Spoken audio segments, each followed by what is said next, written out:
Hello, welcome back to the channel. हमने last lecture में constitution से रिलेटेड न्यूज़ देख रहे थे हम, और अब हम आगे बढ़ते हैं। आज का पहला जो हमारा न्यूज़ है, सॉरी पहले जो टॉपिक है वो है रिजर्वेशन एंड अफर्मेटिव एक्शन। तो न्यूज़ में क्यों है? क्या हुआ कि अभी यूएस स्टेट में रेस्ट्रिक्शंस लगाए गए हैं कुछ डाइवर्सिटी प्रोग्राम्स जो कि यूनिवर्सिटी कैंपसेस में हो रहे हैं, उससे उस पर बैन या फिर रिस्ट्रिक्शन लगाया गया है। ज़्यादा अभी होने लगा ये सब। तो इससे हमारा टर्म आता है अफर्मेटिव एक्शन। वो क्या होता है? दीज आर पॉजिटिव स्टेप्स जो कि लिया जाता है किसी सर्टेन हिस्टोरिकली ऑप्रेस्ड ग्रुप्स को सोसाइटी में उसको रिप्रेजेंटेशन देने के लिए, ठीक है, in the areas of education, employment etcetera. अब हम कंपैरिजन देखते हैं इंडिया एंड यूएस का on the basis of affirmative action. तो कॉन्स्टिट्यूशनल ओरिजिन में देखेंगे तो इंडिया में कॉन्स्टिट्यूशन जो है एक्सप्लिसिटली यानी कि पूरी तरह से बताता है कि अफर्मेटिव एक्शंस को डिफाइन करता है।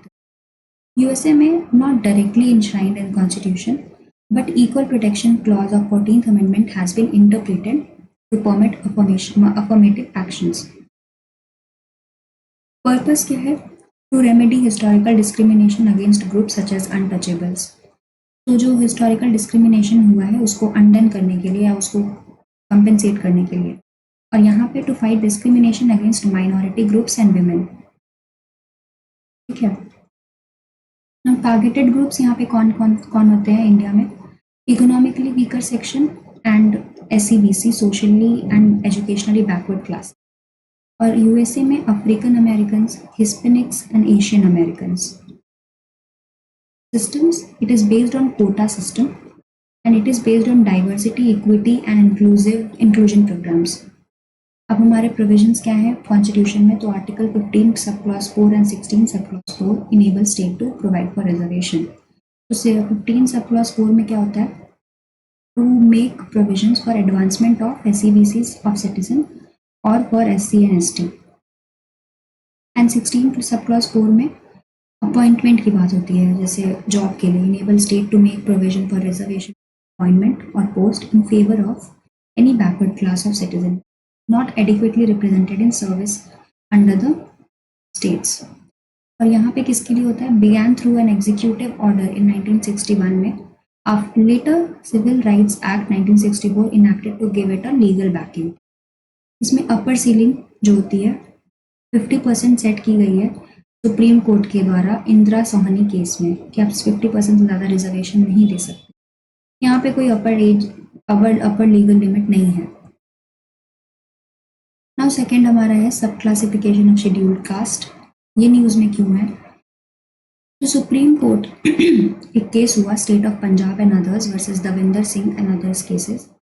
उसमें सुप्रीम कोर्ट ने हेल्ड किया कि sub classification of schedule caste is permissible to grant separate quota for more backward class within SC category, यानी कि sub classification is permissible, allowed है। तो ये आया। अब इसका जो की हाईलाइट्स ऑफ जजमेंट है, जो जजमेंट आया है इसके की हाईलाइट्स क्या है?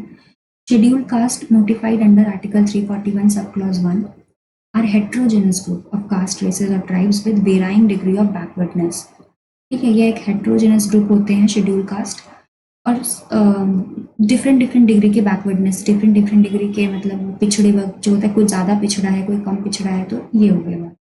Article 341 sub clause 1 president to specify caste, race और tribal as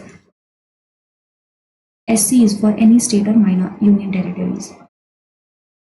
Sub classification within SC does not violate Article 341 subclause 2 because caste are not per se included in or excluded from list. तो अगर सब classification हम करते हैं तो वो violet नहीं करेगा 341 सब क्लॉज 2 को। आर्टिकल 341 सब क्लॉज 2 क्या कहता है? पार्लियामेंट में बाय लॉ इंक्लूड और एक्सक्लूड एनी कास्ट, रेस और tribe from list of SCs by passing a law.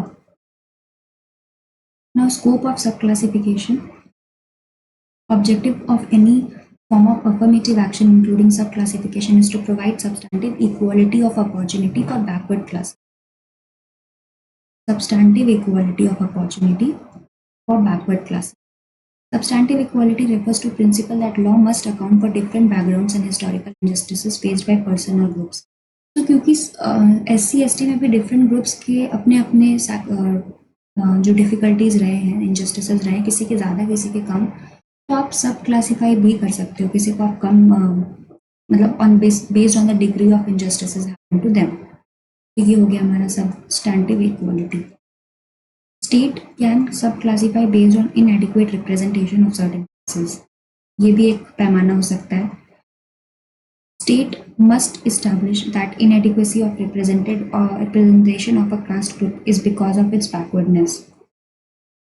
तो अगर कोई inadequate representation है किसी कास्ट की, तो उसको भी आप सब क्लासीफाई कर सकते हैं। State must collect data on inadequacy of representation in service of the state.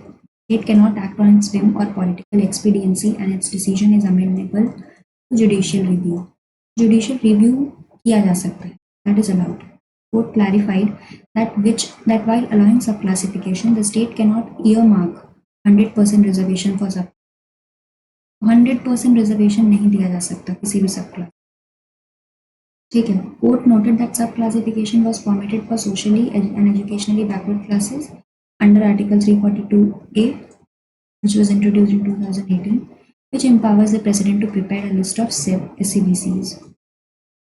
Now judicial pronouncement in context of reservation. तो और क्या क्या केसेस हो गए? सोनी केस जो था 1992 का ब्रिलियंट केस, जो मतलब क्या बोलते हो, बेंचमार्क एक बोल सकते हो आप। इसमें क्या किया गया था कि it excluded creamy layer within OBC. बार बार ऐसा हो रहा है, लेट मी डू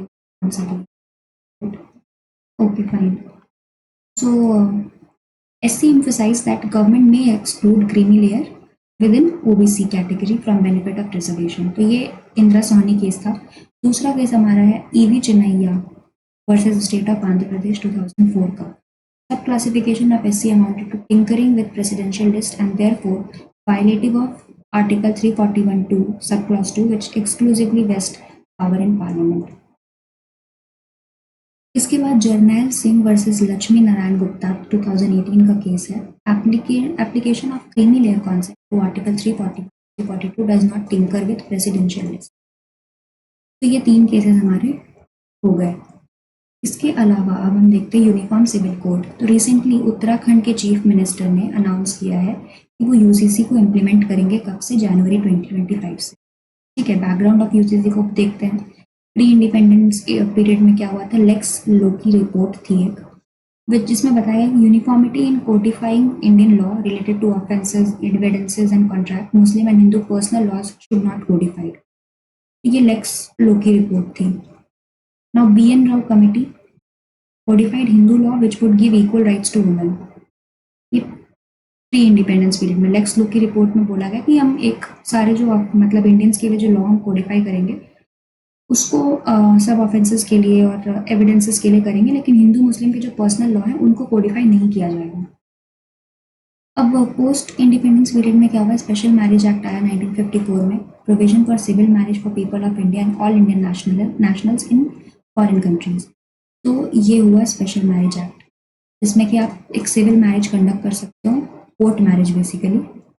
किसी भी रिलीजन के हो आप एक कोर्ट मैरिज कर सकते हो, सिविल मैरिज कंडक्ट कर सकते हो। अगर आप इंडिया के सिटीजन, इंडिया के आप सिटीजन हो, आप बाहर कंट्री में रह रहे हो, इंडिया में रह रहे हो, इससे मतलब नहीं है। दूसरा क्या? 4 major enactment of Hindu laws. Hindu marriage act of 1955, Hindu succession act 1956, Hindu minority and guardianship act 1956, Hindu adoption and maintenance act 1956। ये 4 मेजर हिंदू लॉज आए थे। Now about uniform civil code, it refers to unitary system of personal laws applicable to all irrespective of religion. सारे rules जो हैं सब पे equally लगेंगे। Matters under scope of personal law including marriage, divorce, maintenance, inheritance, adoption and succession of property. Now Article 44 under Part 4 directs that state shall endeavor to secure citizen a UCC throughout territory of India. तो ये article 44 में mentioned है, part 4 के article 44 में। अब current status क्या है? Currently Indian personal law is complex with each religion adhering to its specific law. हर रिलीजन का अपना एक स्पेसिफिक लॉ है जिसको वो फॉलो कर रहा है, तो ये कॉम्प्लेक्स हो जाता है थोड़ा। For instance, Hindu succession act 1956 governs Hindu, Sikhs, Jains and Buddhist. Muslim personal law governs Muslim and Indian Succession Act 1925 applies to Christian, Parsis and Jews. तो सबके अपने अपने लॉज हैं. ये दिक्कत है. In Goa, a form of common civil code is in practice under Portuguese Civil Code of 1867. तो गोवा में एक कॉमन सिविल कोड प्रैक्टिस किया जा रहा है, ठीक है, इस पोर्तुगीज सिविल कोड के अंदर. तो यही न्यूज़ है कि प्रेजेंटली उत्तराखंड में सिविल कोड को लाने की बात करी गई है और इस तरह से हमने अपना देखा article 44 related to UGC. Now places of worship act 1991. Recently, Supreme Court barred civil courts nationwide from registering new suits challenging the ownership of place of worship or ordering survey of disputed religious sites until further notice. ठीक है, कोई भी ऐसा case आप नहीं लोगे जिसमें कि आप प्लेस ऑफ वर्शिप, जिसमें इस तरह की केसेस होते हैं कि आप प्लेस ऑफ वर्शिप या सर्वे करना हो, डिस्प्यूटेड रिलीजियस साइट्स हो गए, तब तक आप नहीं ले सकते जब तक हम नोटिस नहीं निकालते हैं. तो अभी कुछ ज़्यादा केसेस हो रहे थे, इधर ज्ञानवापी केस, उधर मथुरा वाला केस, तो इसलिए सारे केसेस को देख करके कुछ ज़्यादा केसेस हो रहे हैं, तो मे बी इसको सुप्रीम कोर्ट ने हॉल्ट किया हो. About Places of Worship Special Provision Act 1991. Act declares that religious character of a place of worship shall continue to be same as it was on August 15, 1947. इस act में बोला गया कि 15 अगस्त के पहले या उस दिन तक जैसा भी जो भी रहा है वो सब कुछ सेम रहेगा. रिलीजियस कैरेक्टर उस प्लेस का सेम वैसा ही रहेगा जैसा कि वो 15 अगस्त को था. आप चेंज नहीं कर सकते. It says no person shall convert any place of worship of any religious denomination into one of a different denomination or section. It also imposes a positive obligation on state to maintain religious character of every place of worship as it existed at the time of independence. It declares that all suits, appeals or any other proceedings regarding converting the character of a place of worship which are pending before any court of authority on August 15, 1947 will abate as soon as law comes into force. ठीक है. Exempted provision. Disputed site of Ayodhya is exempted from the act. Act also does not apply to monuments in site covered by Ancient Monument and Archaeological and Remains Act 1958. Any dispute that has been finally settled or disposed of, any conversion of any such place effected before any such commencement by acquiescence.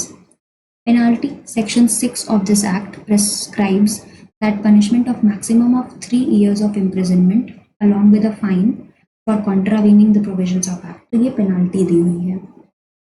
ठीक है, हमने इतना देखा. अब हम आगे जो continue करेंगे प्रिवेंटिव डिटेंशन से नेक्स्ट सेशन.